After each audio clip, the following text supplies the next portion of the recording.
Thank you for attending this fantastic event showcasing the work of just a few of the Australian companies that are at the forefront of developing low emissions technologies. We have a stellar lineup today of speakers who will add their extensive experience and insight to the discussion. We're privileged to welcome Dr. Alan Finkel, a great Australian, Special Advisor to the Australian Government, as moderator of today's panel. I would also like to welcome and thank our esteemed panellists, Jane Hunter, CEO of Tritium, Julie Shuttleworth AM, CEO of Fortescue Future Industries, and Rod Colwell, CEO of Controlled Thermal Resources, for their participation today. And I would like to provide a big thank you to the American Australian Association for co-hosting the event and for all their efforts in making it happen. Australia has a very strong record of setting, achieving and exceeding our climate commitments. Since 2005, Australia has reduced its greenhouse gas emissions by 20%. That's faster than the OECD and G20 averages and many other similar advanced economies. We've committed to all the international climate agreements and overachieved on our targets. As our Prime Minister has said, you can always be sure that our commitments to reducing emissions are bankable. It may not be well known, but Australia is leading the world in many areas in the path towards net zero. We have the world's highest uptake of household solar. 1 in 4 Australian homes have rooftop solar systems. We have the world's largest publicly owned green bank, the Clean Energy Finance Corporation, which has so far committed $7 billion US dollars in public funding and leveraged over $15 billion in private sector investment in clean energy initiatives. And Australia is a leading supplier of critical minerals that are needed for low emission and renewable technologies. Australia exports 55% of the world's lithium, a crucial element for long storage batteries, and we have a clear plan going forward. We're committed to achieving net zero as soon as possible, preferably by 2050, and we're on track to exceed our 2030 Paris target. We're committed to keeping the 1.5 degrees within reach and making COP26 in Glasgow a success. Australia is in the process of updating its long-term emissions reduction strategy ahead of the Glasgow meeting. And to achieve these goals, we're focused on reducing the cost of new and emerging low emissions technologies so that they may be cost competitive with existing approaches. We're investing around $15 billion in priority new technology solutions through our technology investment roadmap. And we expect that this will leverage more than $60 billion US in private sector investment over the next decade. Our plan is to produce the cheapest clean hydrogen in the world at $2 Australian per kilogram. And we're also targeting cost reductions in energy storage, carbon capture and storage, low carbon steel and aluminium, and soil carbon measurement. Our efforts are being led by world-class pioneering Australian companies, 3 of which are with us today. These efforts are also being pioneered by our agricultural and marine sectors through soil science and sustainable fisheries. And on that note, I would like to introduce Dr. Alan Finkel, who will be moderating the excellent panel of some of the most innovative Australian companies pursuing low emissions technologies. Thanks for being with us. Well, thank you so much, Ambassador, for that excellent introduction to the climate ambition of Australia. I would add that today we're going to hear from the CEOs of 3 Australian companies that are implementing the solutions that will help the world to lower its emissions. We need policies, we need funding, we need community support, we need shared ambition in order to tackle global emissions. But at the end of the day, the reason we need all of these is to support the introduction of new technologies to replace the old. Ideally, our efforts to lower our domestic emissions will support new exports and partnerships that will help the rest of the world to lower its emissions. My personal philosophy is well aligned with the Australian government, and that is to focus on the new rather than focus on exiting from the old. There isn't much time, so we have to both collaborate and compete. Both collaboration and competition are healthy. As Special Advisor, I've been tasked by the Australian Government to establish low emissions technology partnerships with the United States and other nations. The transition to low emissions technology is full of opportunity. Opportunities for Australian companies and their US partners. We have a brilliant set of panelists to tell you about the now and take you on a journey to the future. Today, you will hear what Australian companies are doing in clean hydrogen production, electric vehicle fast charging, and sustainable lithium production. I'm going to ask each of our three panelists, that's Jane Hunter, Julie Shuttleworth, and Rod Colwell, to provide some brief opening remarks. To start, Jane Hunter, CEO of Tritium. Previously, Jane was the COO for Boeing's Advanced Technology Group, known as the Phantom Works. It was responsible for developing a pilotless aeroplane called the Loyal Wingman, which is the first Australian designed and built aircraft for 50 years. Well done, Jane. Please tell us about Tritium. Thank you, Alan. Thanks for that nice introduction. Well, Tritium designs, sells and manufactures fast chargers for electric vehicles. We're a privately listed company that's Australian and American owned, and we design and manufacture in Australia with offices and logistics facilities in LA and Amsterdam, as well as in Brisbane. We hold about 15% of the fast DC charger market share in the States, about 20% in Europe and 90% in Australia and New Zealand. And we do export the majority of our chargers. Tritium does make the only liquid-cooled charger on the market. That's an image of it on the slide there.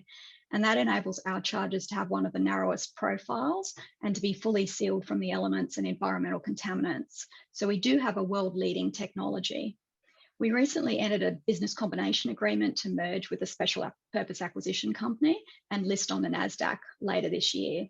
Following that list, which injects $300 million to our balance sheet, we expect to ramp up manufacturing at our LA facility so we can meet the Buy American Act and participate in President Biden's charging infrastructure rollout across the US, as well as open a large manufacturing facility in Europe.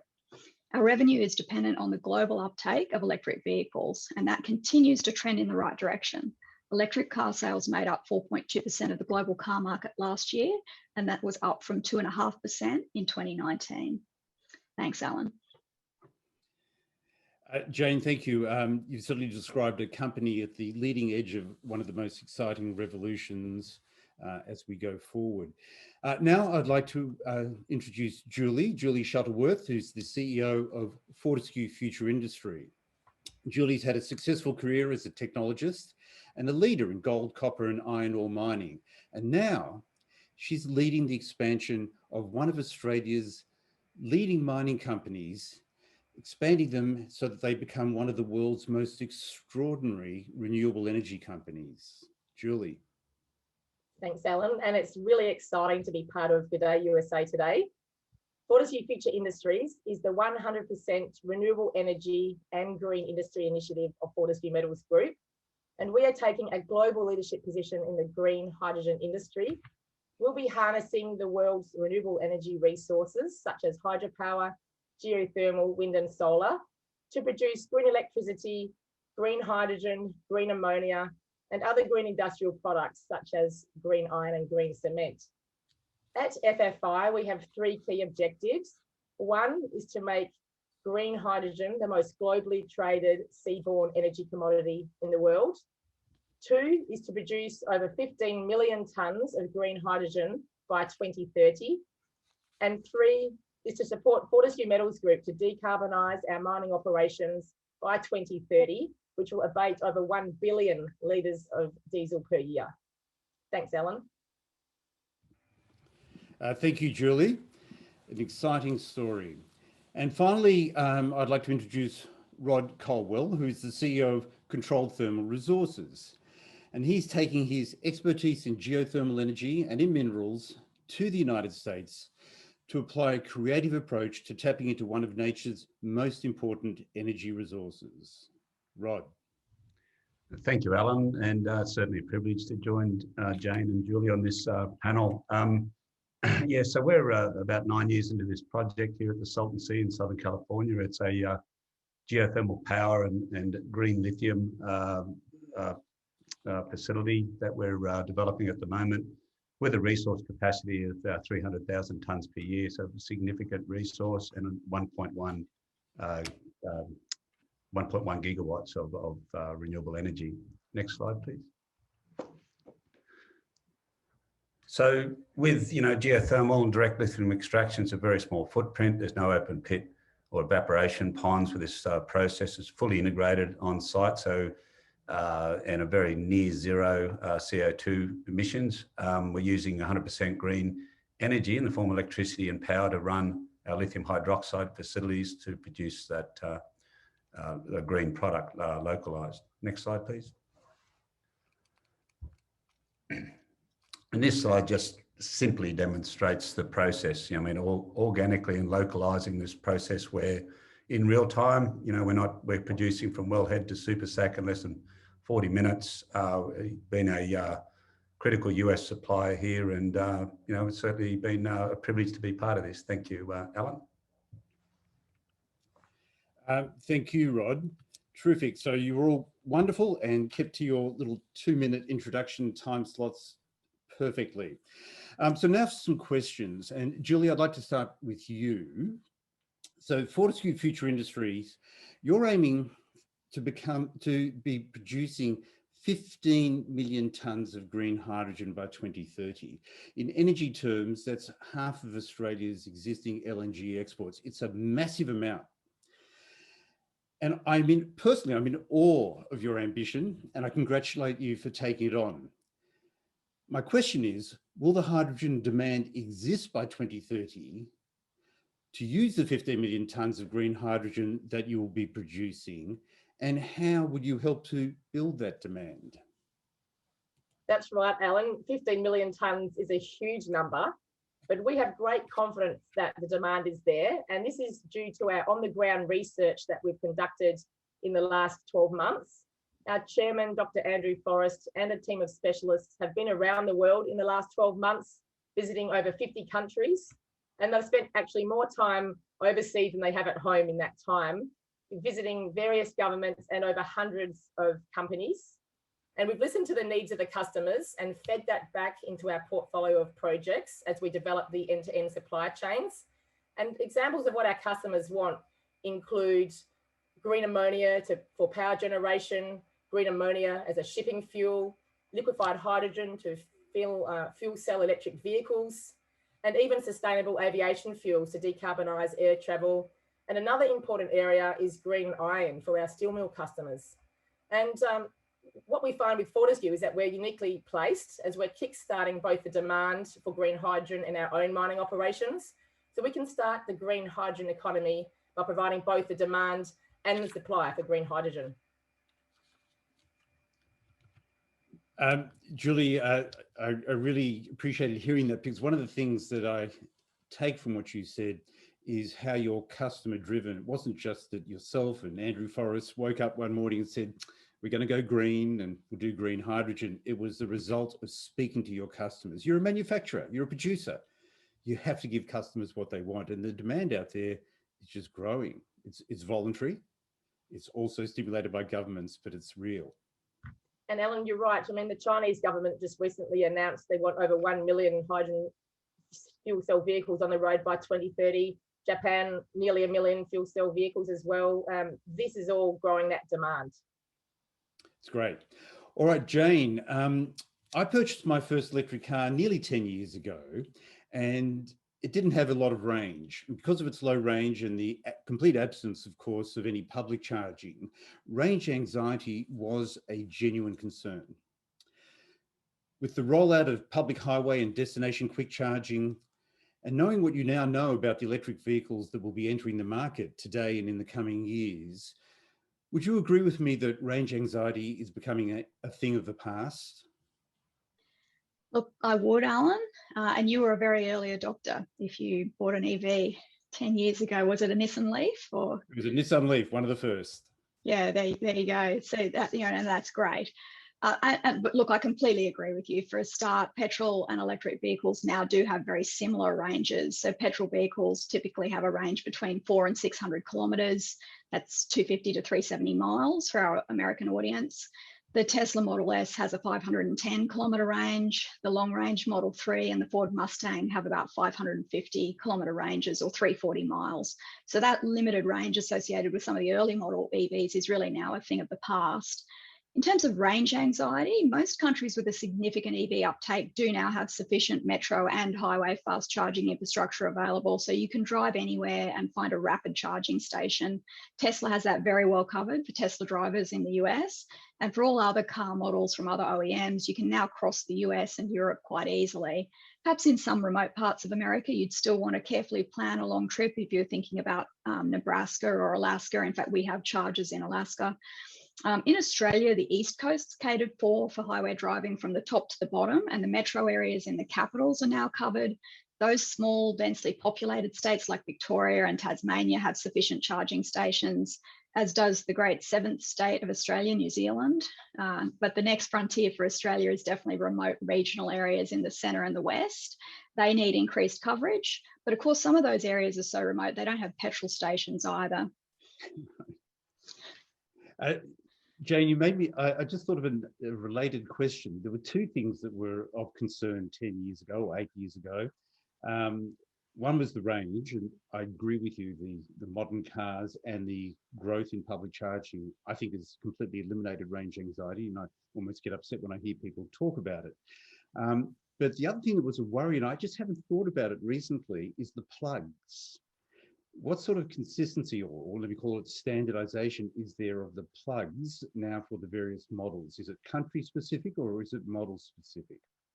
Yeah, no, it's another good question, because as with all early technologies, in the early days there, as you know, were multiple competing plugs. So there were a few connectors competing among different manufacturers, and that was really narrowed down in the end to CHAdeMO and CCS, and CHAdeMO was designed in Japan and manufactured in Japan, and CCS was the other competitor really coming out of Europe. That seems to now be aligning on CCS, and we've just found that Nissan's moved across to CCS, so we're starting to see that there's going to be alignment across the industry on CCS. Japan, I think, will remain on CHAdeMO across the country, but they may be an outlier as one of the few countries that actually sticks with CHAdeMO. But you're quite right, the early chargers that we put together always had a different connector on each side, one CCS, one CHAdeMO, so both cars could charge. But we're just starting to get customers now say, I want two CCS connectors. And Europe, of course, different laws across the countries. So France, for example, insists on both connectors because they have a lot of early model Renaults that still need the other connector. And in fact, they also want an AC because of some of the early model chargers that are needed for those early model cars. So it depends on the country and how it's evolved. But I think much like headphone jacks, we'll eventually see that they all standardise, although I was sad to see that Apple seems to have introduced another jack now for their phones. Well, Apple's Apple, they're special, but I've got a Tesla, but I've also got my second Nissan Leaf, and they've changed to the same connector. I think it's the ESS that you were talking about. They have, yeah. So it's it's convergence, which is wonderful to see. It is. Okay, thanks. Rod, you're one of those heroic types. You've taken on a really tough task. When I looked it up, I checked with you, lithium in geothermal water is only 250 parts per million. I thought, oh my God, that's not much. But then I checked, and in seawater, it's only 0.2 parts per million. So in one sense, you're starting with concentration 1,000 times higher than seawater, but it's still not a lot. And tough challenges like that, they need a visionary to make them true. Now, getting clean electricity and plentiful lithium from the same source is wonderful, but wouldn't it have been simpler to separate the tasks, worrying about the clean electricity from one source and plentiful lithium from another? Good point, Alan. I mean, really, it's they are interconnected. Obviously, it's a singular brine source. So lithium and other minerals, and obviously thermal. I mean, it's a thermal brine. It comes up at close to 400 degrees Celsius. So, in simple terms, the power plants have been operating out here for 38 years. There's an enormous history of that and operating experience with that type of technology that's applied. But applying, a ion exchange and electrolysis, nothing new and novel to that, I guess, yes, it was the challenge and is the challenge in the sense of arranging that in the correct order. So in simple terms, our development is, one of the biggest challenges is silica in the brine. So we remove it all. In simple terms, we're a mine with thermal heat. You really need to drop the temperature down from much better operating temperatures than, say, 400 C, right? So the best way to do that is run it through a single flash, in our case, single flash turbine, to drop that down. The medium low pressure steams go to the other side, and then basically we run electrolysis. So about a third of our load on that. So, and on the other side, I guess, we have sold our electricity to a AA rated utility for 25 years on the power side, and you would have probably maybe aware of General Motors' recent announcement on the lithium side. So exciting times. Okay, well, you are a hero, and you also like to inhabit odd environments. I'm looking at the image behind you, and I guess you've been there, you've walked through that. Just tell us, what does it smell like? What does it feel like to be working on the edges of that environment? Oh, it's magnificent. You've got hydrogen sulfide coming out of the ground, and at the moment it's probably 120 degrees out there, Fahrenheit. So it is challenging, but I mean the opportunity is interesting because it's the foreshore of the Salton Sea is receding. I mean, in summer months, up to 20, 30 yards a month of land that's been exposed. It's a toxic playa, 110 years as an ag runoff. And to commercialise that opportunity is sort of an interesting moment in time. And we've seen it, with 9 years and seen what's happened out there. So it is interesting, but it's a very unique resource, that's for sure. Well, if you're enjoying that, don't answer this question, but I do wonder whether you were a petrol sniffer back in the old days or anything like that. Look, I'd like to change the conversation a little bit towards costs. Truly, the biggest challenge for new and emerging low emissions technologies is price competitiveness. If the zero emissions newcomer is more expensive, then we have what Bill Gates refers to as a green premium. Early adopters absolutely will pay for it, but the bulk of consumers, doesn't matter how well motivated they are, in reality, the bulk of consumers, they just simply look for the cheapest option. So Jane, I'd like to start with you. I know from being an electric car owner that the electricity I use to charge my car at home, it's much cheaper per kilometre that I drive than petrol. I think it's about 40% per kilometre or per mile than filling up my car with petrol. But surprisingly, even though I've been driving an electric car for more than 8-9 years, I've actually never paid for electricity from a commercial quick charging station. And I'm just curious how commercial quick charging prices compared to petrol purchased at a retail outlet in terms of price per kilometre driven.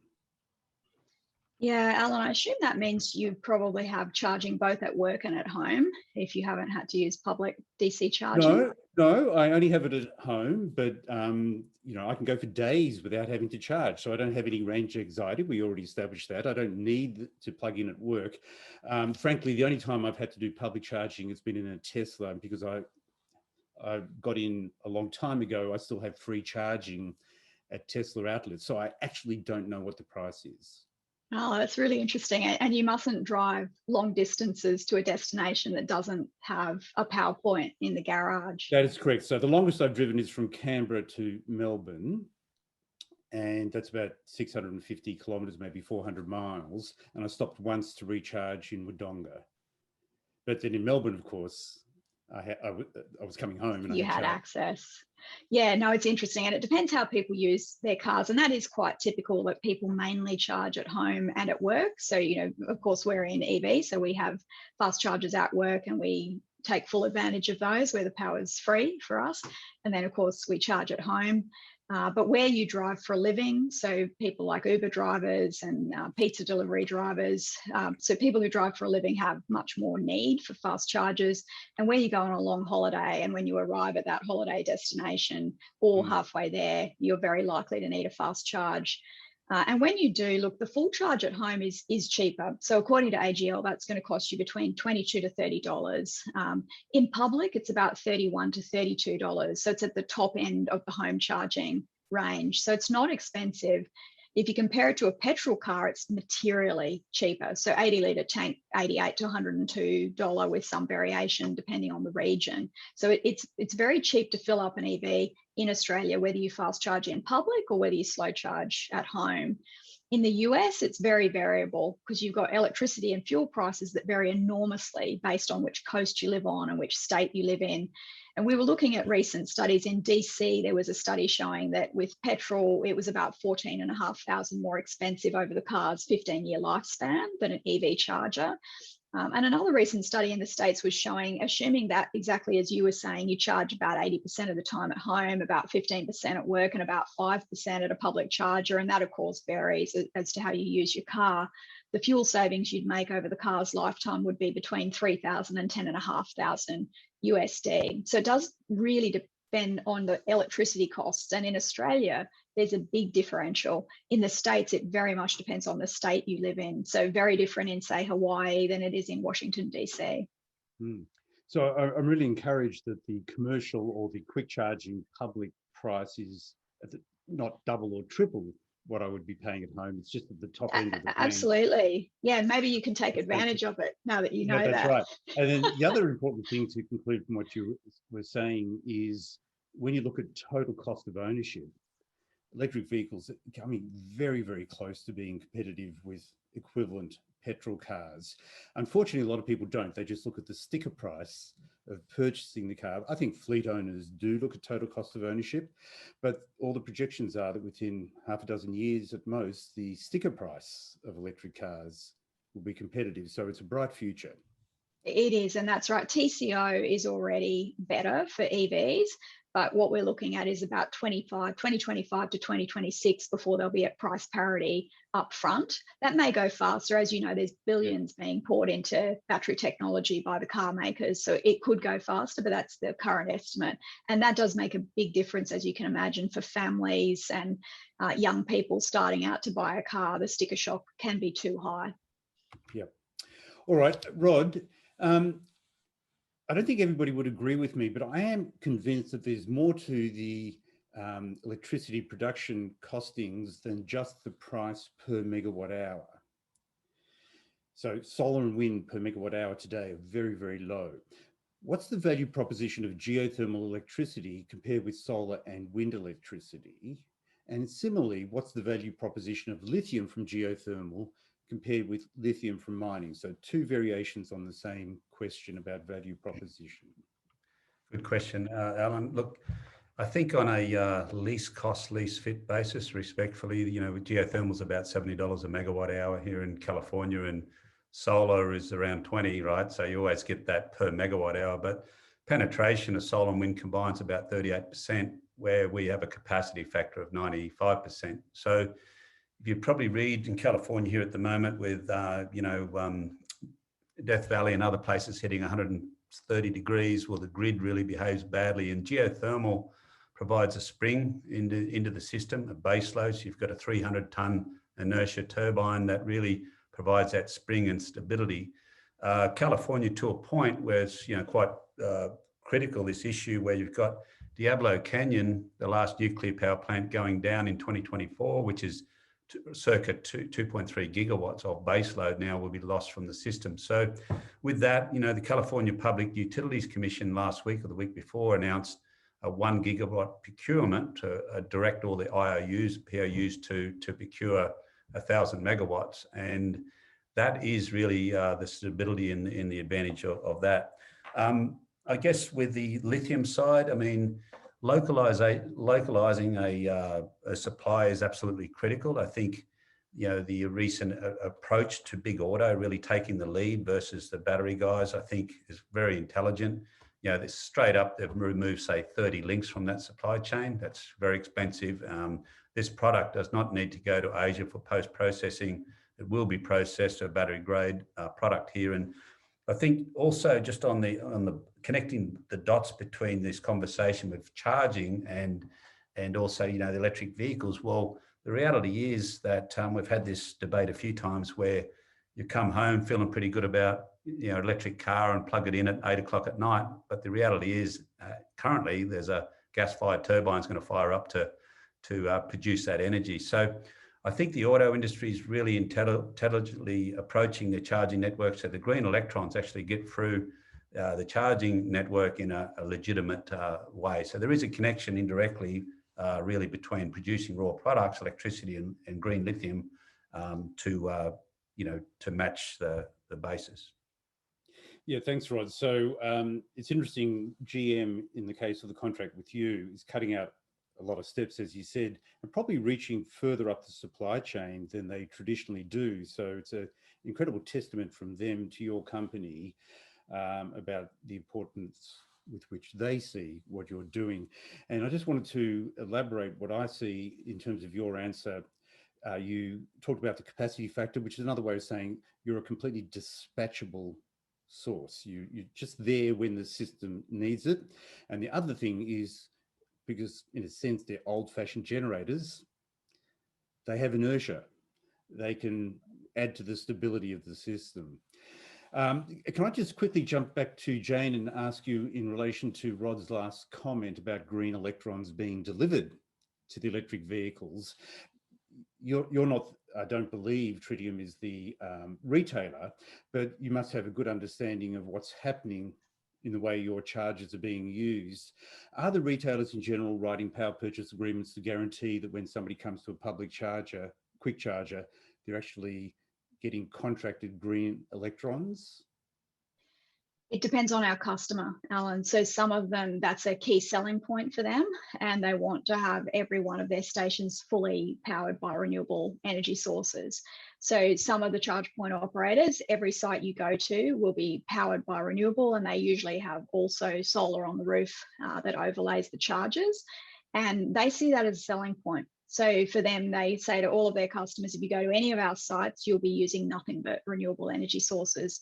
And for others, particularly in countries, where you've got high utilization, but you don't necessarily have that capacity for renewables, they're not able to meet that yet. And you see that in Europe, so very varied. Of course, in Norway, where everything pretty much is hydroelectric, I think 95 to 97% is hydroelectricity, they can easily meet that, as opposed to the UK, where if you're drawing down, say, 12 chargers on the grid, you can't necessarily get all renewables.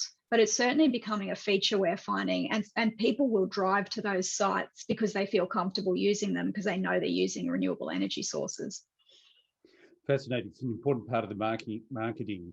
In addition, though, there is another benefit of electric cars. Some people complain about, I drive in Melbourne, and they complain that, well, you're plugging into a state that uses a lot of brown coal. As it happens, I defend myself by paying for green power through my retailer. But in any event, even if I was just taking average grid electricity, every year while my car's sitting in the garage and being driven, my mileage efficiency gets better and better. I don't have to buy a new car in order to improve my mileage efficiency.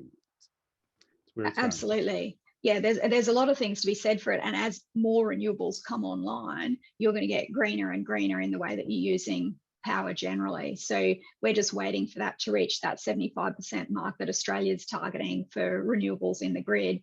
And then hopefully we can make that final jump from that last 25% where we need to get to.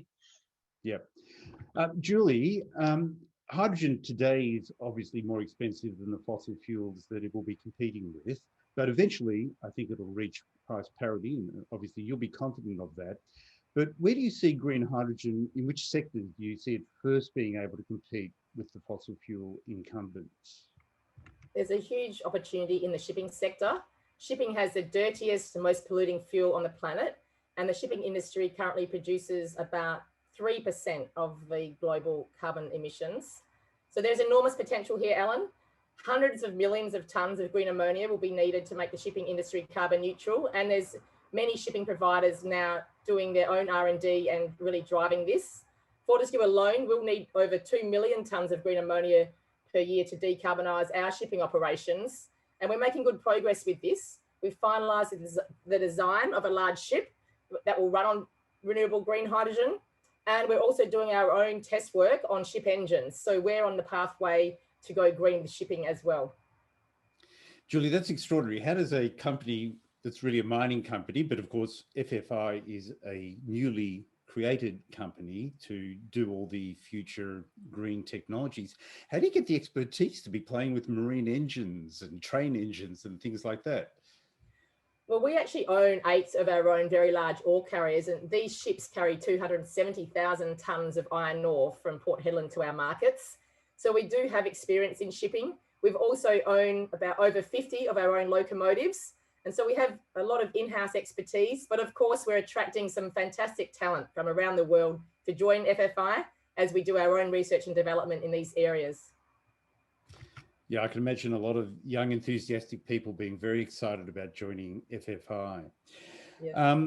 I'd like to talk a little bit now about competition and the origin of competitive advantage. In my opening remarks, I said that collaboration is important. But sometimes I hear people fixating on collaboration and forgetting that competition's a really healthy thing too. Jane, there are other companies, of course, making quick charges. Tritium is that solar racing company from Australia that has grown into the quick charging industry, and you are doing brilliantly in the international market. Can you tell us what is Tritium's competitive edge and how will that benefit your US partners? Yes, you're right. We've managed to snag the #2 position for market share for fast chargers in North America and Europe, just behind ABB. And they're a 30-year-old global corporation with 26 billion of revenue last year. So it's not a bad feat for, you know, a 350-person company coming out of Australia. And look, our key competitive advantage, which is something Australia does well, is really having the best technology on the market. And interestingly, if you look up and down the coast in the top 100 STEM hubs in the world, so science and technology hubs, Australia has 3 of them. Melbourne and Sydney are biomed, and Brisbane is engineering. So I don't think you'll find that it's actually a surprise that that's where this company has grown and developed. And look, with our chargers, they are the only liquid-cooled, fully sealed chargers, and that makes them very narrow for metro installations where real estate costs are at a premium. And liquid cooling instead of air cooling means when you don't suck in that dirt, dust, salt, and air across the power electronics, you don't need to go out and change the air filters every year. So all our customers do get the lower total cost of ownership. We've calculated it as 37% over 10 years, as well as that high uptime and reliability. So that's really important in certain markets. You can imagine where you want a fully sealed charger might be mines and ports. So we are in a salty environment right on the water. And speaking of shipping, we're actually just starting to sell into leisure boats. And so we've actually just installed chargers on the Venice canals, Monaco at the yacht club, Portofino at the yacht club. So you can see this whole new area for electric boating. And if we look at what else we do, because the equipment's not fully commoditized yet, and people don't understand that, they think it's like a petrol Bowser, but in fact, you're cooling very complex high-end power electronics. Those are still getting smaller, faster, more power efficient every year. So having better technology and a lower TCO is actually really important for our customer base. And that's helped us sell to those blue chip customers like Shell and BP and Ionity, where what they're focused on is TCO and having the best technology that's available globally. In the US, we've now got really quite an amazing customer base with a whole lot of different, we've got resellers like Siemens, and they're now securing some pretty amazing fleet sales. Customers like the Port of Long Beach and Port of Oakland, where we're right on the water and we pull the little electric trucks that pull the shipping containers. And then we've got the EV manufacturers like Nikola and Stellantis, and then EV rideshare in New York with Revel. So really interesting customers right across the States.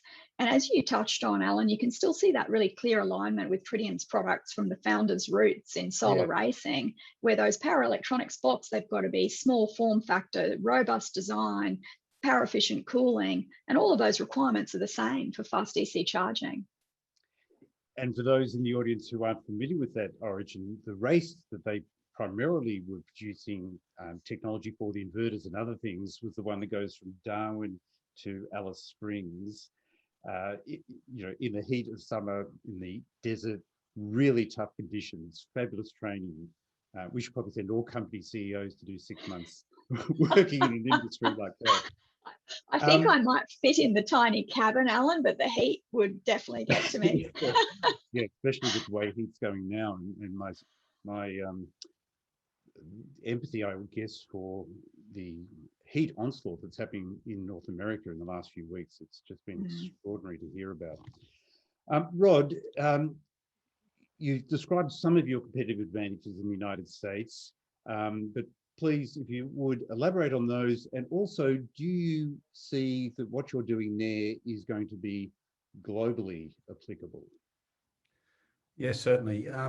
Look, I think the advantage is on the power side. Firstly, I mean, we've managed to get our levelized cost of electricity down to sort of between $3 and $3.5 million a megawatt, which is directly competes with other, natural gas and other types of equipment. So I think it's a very, very competitive project. And on the lithium side, we are, as hydroxide, in close to the first quartile as a producer. So our approach, again, we're not a technology company. I mean, we're interested in it because it makes sure it works. But we basically, similar to Australia, we followed, JORC, the NI 43-101 process here, and really went through that process, the economic assessments through, PEA, PFS, and really sort of looked at it on a level of independence. So beyond the competitive advantages I've sort of hit on the clean and green side of it, but really what's quite interesting dealing with big auto here in the US is they're the supply chain kings, right? So I mentioned, removing 30 links from that supply chain, but really taking the supply chain to say, rather than us crystallizing hydroxide to put it in a super sack to send it to a cathode producer offshore doesn't make little sense. So I think the real opportunity is to basically run the pipe through the wall as hydroxide straight into a cathode facility. And that will remove an enormous amount of unnecessary cost, 3PL movements, taxes, VATs, and all sorts of things. So there's a lot of advantage. We're just starting at 60,000 feet, starting to understand now. We're working with the big auto guys, but it certainly is really impressive to be part of that team and really see how this all the pieces fall together. Yeah, I can see, Rod, from what you said, that one of your corporate advantages is that you're market and economics driven rather than technology driven. And that's always a tension for people starting up in these new areas. Do you just go with the technology and hope the market will work out and the costs will work out, or do you play the balanced game? And it's impressive to see how you're playing that balanced game. Exactly. Julie, it's also impressive, and I'm frankly amazed to see the speed with which Fortescue Future Industries is executing on its bold plan. It's stunningly fast. I've had the opportunity to see it in just 6 months. Besides quickness to market, why else would partnering with Fortescue Future Industries, why else would it be of special interest to our United States colleagues? Yes, Alan, as well as speed to market, which is a foundation of what FFI is doing, we're very focused on technology, innovation, and our own research and development, as well as partnering with others in R&D. But the other important aspect about FFI is our commitment to communities wherever we operate. And in fact, our decision-making wherever we operate around the world is based in this priority order. First is human rights, second is environment, and third is the project economics. And that brings a different aspect than a lot of companies. When it comes to the USA, we're very excited because the USA is a technology and innovation and R&D powerhouse. We'd love to get involved with that, and we are already pursuing many opportunities in the US. There's a huge market in the US because of the huge energy demand. So our FFI energy products, we see there's a huge market there. And we're also aiming to develop some green hydrogen projects in the US to actually produce green hydrogen. We've already got a small and mighty team on the ground in the US to progress these opportunities. And of course, we'll be ramping up in the coming months. That's great, Julie. Thanks. So I'd like to talk a little bit about supply and demand. And Jane, if I could start with you, your tritium high charges, your charges, they're very high power. I'm not sure what the bottom end is, but it's in the vicinity of 50 kilowatts. And at the top end that I'm aware of, it's at least 350 kilowatts. But I'm curious, how do you see the growth in the very low power kinds of devices that would be used at home? In particular, how do you see the growth of low power smart charging in homes? is there a need and will it be large? Yeah, no, great question. And you're quite right. The current range is 50 kilowatts up to 350 kilowatts. We do have on the roadmap a 1 megawatt in the future for depot charging for trucks and buses. But we do see enormous growth in the low power market as well, smart charging in homes. And we do also have on the roadmap a 25 kilowatt DC charger for home. So that need will occur. It will be large. And we expect that 25 kilowatt DC wall unit on our product roadmap for the home market to be a great product for us as our customers come online, especially when vehicle to grid technology becomes commonplace, which is where the car battery both stores and sells electricity to the grid. And what we've seen is as EVs increase as a percentage of the passenger vehicle fleet to numbers like you see in Norway, where 60% of new cars purchased are EVs, and noting that charging is most likely to occur at home in cities and countries where you've got home garaging rather than street parking, as in, you know, cities like New York or Paris, and where there's actually not a lot of home garaging. We'll definitely see a huge growth in low power smart charging at home. And you'll have an app that directs your car to draw down from the grid when power's cheap and then give back to the grid when peak demands. But we also think people are going to want convenience at home, particularly if you look at a market like America or Australia, where drivers just want convenience. So depending on your battery size, I can see that people will buy a fast charger at home in the future. So you can charge your Tesla Model 3 in 5 hours on a 22 kilowatt charger instead of 21 hours on a 3.7 kilowatt or 11 hours on a 7 kilowatt charger.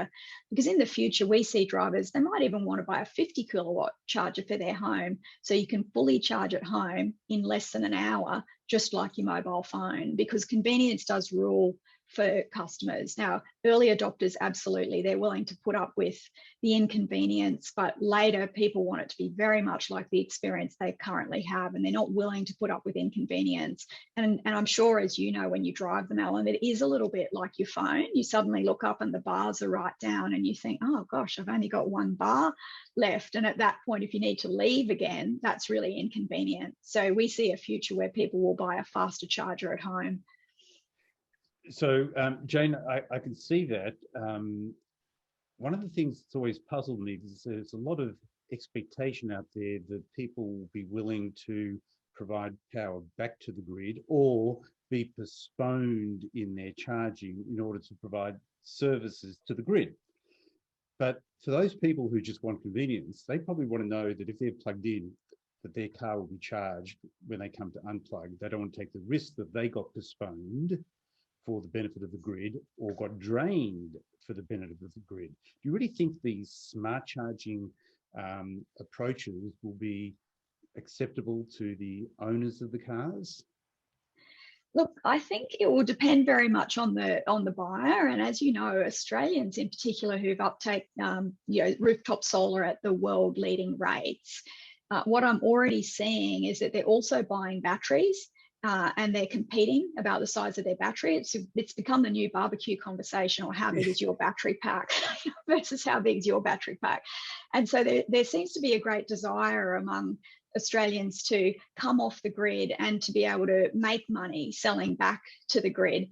Now, it's a different market, so it may not be the high-end market where people are buying a Porsche Taycan or a Mercedes EQ, but it will be a market, I think, for families who have that enormous interest in whether they can come off the grid, how much they can reduce their power bills, and they will be willing to do that. It depends very much on your financial circumstances. So, it may not be you and me, Alan. We might be looking for convenience, but I certainly think that there's a huge number, and particularly in rural areas, where you'll see that people are they're very technically savvy. They're thinking about the size of their battery pack. They're thinking about what will happen if there's a bushfire and how do they come off the grid during that period when they have no power. So it will be very market specific for sure. Fascinating. The reality is people make things much more interesting. For the economists, all of this is easy planning, but once you bring people into it, it's much more difficult. Rod, just sticking with supply and demand, in Australia, there's a constant refrain that our minerals excavation companies aren't adding value. They're just exporting the raw materials and missing out on the potentially much bigger value that comes from early stage processing. Do you have a comment on that? And do you have an approach that your company, CTR, is going to take to capture more value in the lithium work that you're doing? You touched on the need for cathode materials, but I'm interested in what your thinking is in terms of opportunity for Australia in general and for CTR specifically. Yeah, I see too, Alan. I mean, we've got the Lithium Valley Commission here in California, and the concept is what's beyond a super sack of material, right? Does it need to go offshore? So Australia obviously has the ability to produce all of those minerals. So it's a wonderful opportunity for Australia to take part, I believe, in cathode, taking at least up to cathode and then exporting. I think that's a no-brainer. From our point of view with Australia, I mean, to import, just say one of these large auto companies to get onto clean nickel and clean other battery materials to import here into California for this cathode downstream, from cathode to say Lordstown to the battery cell manufacturers, an absolute wonderful opportunity. I guess on that too, the challenges, I'm probably getting off track here a little bit, but we just finished a 2-day workshop on how to figure out how do we deliver 310 megawatts of electricity and 100,000 metric tons lithium hydroxide by July 2024. So just to give you an idea of how this thing's gone from idle to redline overnight, so to speak. It's really interesting. And then you add cathode to cell to the renewable energy that powers it and the steam. Like I mentioned, 1/3 of our load is organic, right? So 300 megawatts roughly of 100 will be used in electrolysis and running 100% green processing plants. So look, I mentioned earlier, this is a great opportunity to figure these things out and work with some of the industry top leaders in this issue. Okay, thanks, Rod. I'd like to open it up now and ask a few questions, and panelists, instead of me identifying who, just jump in if you've got something you'd like to add. We've only got a few minutes left. The Australian government has done a few things, and I've personally been involved with them over the last few years in trying to support and enable the industry. One in particular was the National Hydrogen Strategy that came out just a couple of years ago at the end of 2019. And now we're developing the Low Emissions Technology Roadmap. And in fact, it started last year with the release of the first Low Emissions Technology Statement. I'm genuinely curious, what does the release of these national strategies from the Australian government mean for your company? For us, Alan, at Fortescue, it's a huge alignment with what we're aiming to do. It shows government support and increased awareness of the green hydrogen economy and what we need to do to get there. And I think that's really critical. At Fortescue, where we need to decarbonise our operations, we need to install over 2 gigawatts of solar and wind to be able to do that for not just stationary power, but to make that green hydrogen and green ammonia for our mobile fleet. So that's all completely supported in those roadmaps you mentioned. Okay, and Jane, Rod, you want to jump in? Otherwise, I'll move to another question. Jane? Yeah, look, we were very pleased to see in the statement the inclusion of vehicle charging infrastructure, vehicle to grid technology and demand response as emerging techs that are identified as likely to play an important role in Australia's transition to lower emissions. And the statement also supports the work that ARENA's been doing in Australia to facilitate the EV charging infrastructure rollout, much like Electrify America in the US. And most recently, that Future Fuels Fund, they've allocated $16.5 million to rolling out fast charging infrastructure that expands the Australian network and reduces black spots. We do advocate, though, for very clear statements to consumers about the passenger fleet technology, rather than enabling technology choices where they can include hydrogen, because hydrogen we know will be shipping, air, long haul, as opposed to vehicle manufacturers globally. For passengers, they've moved their R&D billions to battery tech and EVs. And EVs now outnumber hydrogen passenger models 100 to 1. So we do think that needs to be clearly spelled out to consumers so they don't buy a stranded technology there. That's a strong statement. I'm not sure that I'm prepared to take that back to the government, but I'll certainly keep it in mind. just very quick answers to the classic job interview question. So basically, if all your goals and aspirations are realised, where will your company be in 10 years from today? And I'm going to ask all three of you for a nice quick answer on that, starting with Rod. That's easy. 1.1 gigawatts of power and 300,000 tonnes a year of green lithium.